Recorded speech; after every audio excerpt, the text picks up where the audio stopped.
विद्यार्थी मित्रांनो, अभ्यासाला सुरुवात करा. डिसेंबरमध्ये सीईटी आहे. त्याच्या अगोदर युनिट टेस्ट, प्रॅक्टिकल, सबमिशन सगळ्या गोष्टी आहेत आणि आपल्याला काय करायचंय की डिसेंबरमध्ये चांगला स्कोर आणायचा आहे. पहिल्याच अटेम्प्ट मध्ये चांगला स्कोर आणायचाच आहे, लक्षात घ्या. आता होतं काय बघा इथं की तणाव येतोय. सर होईल का माझं? मी आता सुरुवात केली अभ्यासाला. 11 काही केलेलं नाहीये. 11 बेसिकच आहे. अरे सोडून द्या सगळं, अभ्यासाला सुरुवात करा माझ्या बरोबर. तुम्हाला माहितीच आहे की सोमवार, मंगळवार, बुधवार आपण संध्याकाळी 9:30 वाजता सेशन घेतोय. आणि आता जे या आठवड्यात लाईव्ह सेशन आहे, चला एक वीकली शेड्यूल देतोय असं समजा मी. मग या आठवड्याचं जे लाईव्ह सेशन असणार आहे ना, मी तुम्हाला सांगतो त्याच्यात मी काय करणार आहे की अगदी बेसिक युनिट कन्व्हर्जन मी घेणार आहे विथ न्यूमेरिकल्स.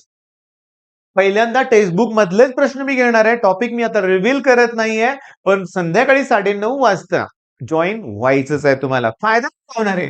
प्रेशर एका दमात सांगून टाकतो. Newton per metre square, okay. Pascal SI unit आहे.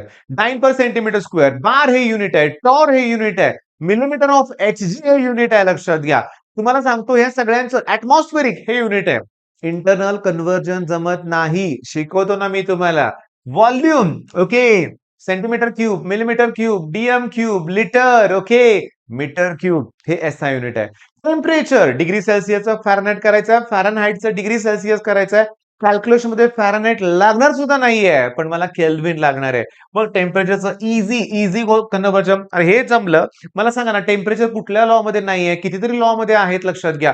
म्हणजे फक्त केमिस्ट्रीसाठीच लागणार आहे का? नाही. म्हणजे या आठवड्यात तुम्ही माझे लाईव्ह सेशन अटेंड करा की तुम्ही केमिस्ट्रीच्या न्यूमेरिकल्स मध्ये एक्सपर्ट होणार आणि त्याचा फायदा तुम्हाला कुठे होणार? फिजिक्स मध्ये सुद्धा होणार. मी न्यूमेरिकल्स घेणार आहे, पण त्याच बरोबर सोमवार, मंगळवार, बुधवार नंतर गुरुवार, शुक्रवार, ओके. आणि शनिवारी जमलं तर मला ना बोर्ड साठी दुपारी लाईव्ह सेशन घ्यायचे आहेत. दुपारी, ओके. कन्व्हिनियंट टाइम आपण सजेस्ट करूया. मग चला, मग या आठवड्यात मी काय केलं पाहिजे? किती अभ्यास केला पाहिजे? तर पहिली गोष्ट म्हणजे तुम्ही काय करा, संडे किंवा सॅटर्डेला टेस्ट तुम्हाला द्यायचे आहेत. किती टेस्टचं प्लॅन, किती टॉपिकचं प्लॅनिंग तुम्ही करू शकाल सांगा बघू. मग जर तुमच्याकडे सोमवार, मंगळवार, बुधवार, गुरुवार, शुक्रवार, शनिवार एवढा 4-5 दिवस वेळ असेल, 5-6 दिवस वेळ असेल, तर किती टॉपिक व्हायला पाहिजेत? किती? तुम्ही क्लिअरली सांगतो, 3 टॉपिक सफिशियंट आहेत, होय. पण मी 3च्या ऐवजी 4 टॉपिक करणार आहे. ओके. एक करणार मी 11 स्टँडर्डचा आणि मग एक फिजिक्स, एक केमिस्ट्री आणि एक मॅथ्सचा टॉपिक, होय. याप्रमाणे आपलं शेड्यूल तयार पाहिजे. अभ्यासाला सुरुवात करताना उगाच रोज 2 टॉपिक करणार हे असलं टार्गेट नको आहे. रोज एक करा. बरं रोज एक करा म्हणजे 4 दिवसात 4 टॉपिक करा, असं पण नाहीये.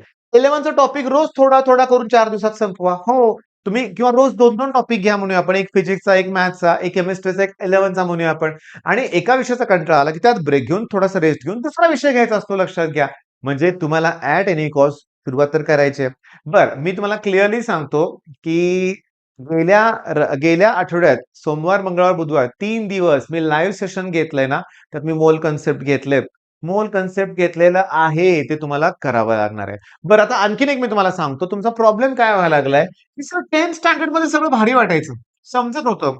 आता काय होतंय, की बरेचसे आम्ही ऑफलाईन क्लास लावलाय, ऑनलाईन घेतलेला आहे. ते सर फार फास्ट शिकवतायत. मी तुम्हाला इव्हन सांगू का? आता जोशी सर फिजिक्स शिकवतात. एका मुलानं कॉमेंट काय केलं माहितीये का? रिक्वेस्ट केली बरं का, की "सर सरांना सांगा ना, की जरा मॉडरेट लेव्हलमध्ये शिकवायला, हळू घ्यायला." जोशी सर हळूच शिकवतायत. पण प्रॉब्लेम काय? तुम्हाला ते फास्ट का वाटतंय? कारण आपलं बेसिक कुठेतरी कच्चं आहे. मग मी आहे ना, बोर्डची प्रिपरेशन करत असताना तुमच्याकडे फिजिक्सच घेतो. म्हणजे या गुरुवार, शुक्रवार, शनिवार आपण फिजिक्सचे पहिले 3 का 4 टॉपिक टार्गेट करूया आपण. होय. तुम्हाला असं वाटेल, सर 3 दिवसात 4 टॉपिक नाही. माझी मेथड वेगळी आहे. ईझी कन्सेप्ट अगोदर घ्यायचा. डेरिव्हेशन मी जाणारच नाहीये. होय, जाऊ नका तुम्ही सुद्धा. तुम्ही डेफिनेशन, डायग्राम, डिस्टिंग्विश, लॉज आणि त्याच्यावर बेस्ड न्यूमेरिकल्स करायचेत आपल्याला. सीईटीच्या एक्झाम मध्ये काही डिराईव्ह करा असा प्रश्न नसतो. न्यूमेरिकल जास्त असतात. मग आपल्याला न्यूमेरिकल्स केले पाहिजेत. आता होतंय काय बघा, मी तुम्हाला सांगू का? हे सगळं बेसिक वगैरे ठीक आहे, पण आमचा तणावच जात नाहीये. होईल का? जमेल का? मला येईल का? हे कसं आहे? फार अवघड वाटायला लागल्या सगळ्या गोष्टी. असं होतंय. मग ह्यातून बाहेर पडलं पाहिजे. यातून बाहेर कसं पडणार? मी तुम्हाला सांगतो. यातून बाहेर पडण्यासाठी हवं आहे कोणतरी मेंटॉर. तो मेंटॉर, पर्सनल मेंटॉर तुमच्यासाठी आहे सह्याद्री ट्युटोरियल्स. मग मी तुम्हाला सांगू का?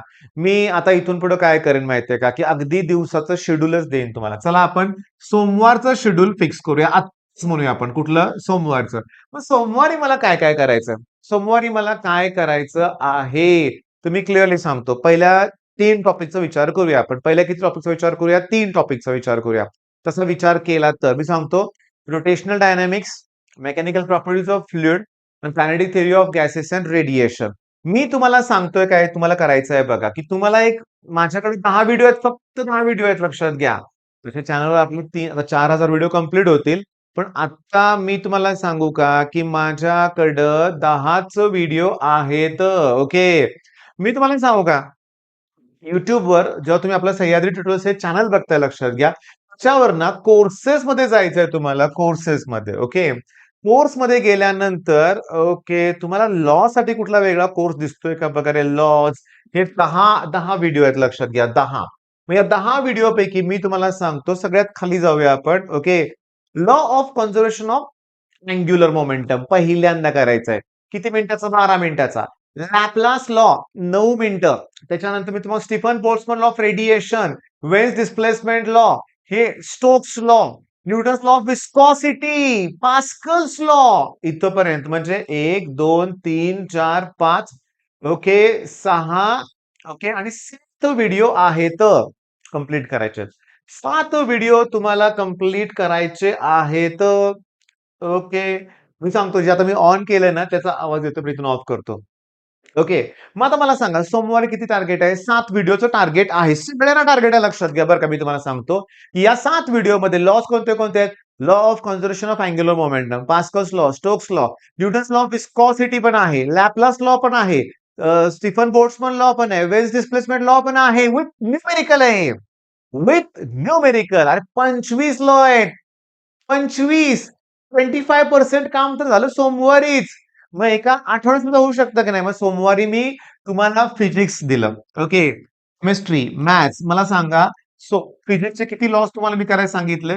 7 लॉज करायला सांगितलेत. ओके. आता केमिस्ट्रीचं काय करणार?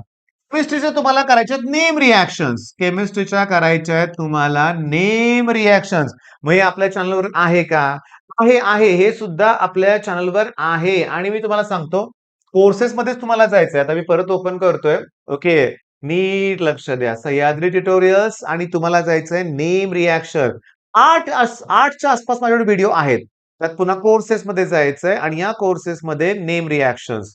ओके. ऑर्गॅनिक कन्व्हर्जन, वेक्टर मी तुम्हाला सांगतो ॲप्लिकेशन शोधा रे बाळांनो नेम रिएक्शन. आता इथं मी कोर्सेसमध्ये बघतोय.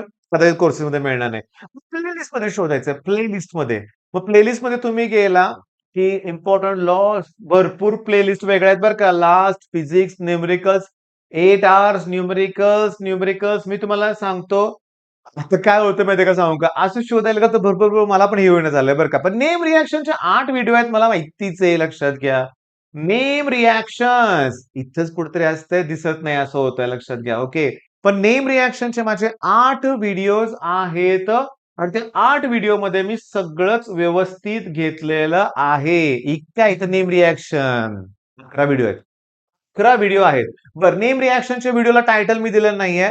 पण आहे dehydration, dehydrohalogenation, Hofmann, Clemmensen's, Mendius, haloform reaction, Rosenmund, Sandmeyer, Williamson, Finkelstein, Swarts आणि मी तुम्हाला सांगतो ढिगानं व्हिडिओज आहेत. खूप आहेत लक्षात घ्या खूप.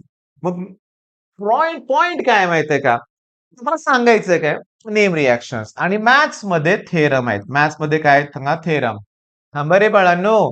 7 लॉचे व्हिडिओ, नेम रिएक्शनचे 11 व्हिडिओ, थेरमचे 9 व्हिडिओज आहेत. 9 मग झालं 20 22 व्हिडिओ आहेत. आता एक काम करा ना, याला 5 दिवसात डिस्ट्रिब्यूट करा ना. याला डिस्ट्रिब्यूट करा 5 दिवसामध्ये. मग रोज 5-5 व्हिडिओज करा. मग कसा अभ्यास करायचा? की एक काम करूया, की रोज पहिल्यांदा 3 लॉस घेऊया आपण करायला. 2 घेऊया 2. त्याच्यानंतर नेम रिएक्शनचे मात्र 2 ते 3 व्हिडिओ घेऊया आपण. त्याच्यानंतर याचे 1 ते 2 व्हिडिओ घेऊया आपण. आणि व्हिडिओ माझे 10-15 मिनिट अशा टायमिंगचे आहेत लक्षात घ्या. मग होणार आहे काय लक्षात घ्या, की तुमचं एवढं केलं ना होणार आहे काय? नेम रिएक्शन ऑर्गॅनिकचा पार्ट जवळ-जवळ इतका असतो सीईटी 10 मार्काला असतो. ओके सीईटीचा विचार करतोय. ही जे आहेत ना लॉज, बोर्डचा विचार केला तर 10 ते 15 मार्काला प्रश्न येत आहेत. थेरम ऍक्च्युली ना मी तुम्हाला सांगतो 9 व्हिडिओ आहे तिथं. आपल्या ऍप्लिकेशनवरती हे व्हिडिओ तुम्हाला जायचे बरं का थेरम. पण तुम्ही ॲपवर जर चॅनलवरती जर गेला तर ट्रिग्रो फंक्शनचा व्हिडिओ बघा कोर्सेसमध्ये. वेक्टरचा बघा, डिफरन्शिएशन, इंटिग्रेशन तिथं सुद्धा सगळे थेरम आहेत. Sine rule, cosine rule, projection rule सगळंच आहे. मग आता करूया ना. काय अभ्यासाला सुरुवात करूया आपण. प्लॅन दिला आठवड्याचा तुम्हाला लक्षात घ्या. आणि असंच केला पाहिजे. डायरेक्टली एमसीक्यू नका रे सॉल्व्ह करू. नको पीवायक्यूज, नको ते क्वेश्चन्स एमसीक्यू. 1-2 सोडवाल बरं वाटेल. काय फायदा नाही त्याचा. बेसिक पक्क करा अगोदर. मी सांगतो बोर्डचं प्रिपरेशन केलं पाहिजे. आलं लक्षात. मग आता करा अभ्यास चांगला. नक्की करा. ॲप डाउनलोड करा. YouTubeवर मला फॉलो करा. All the best.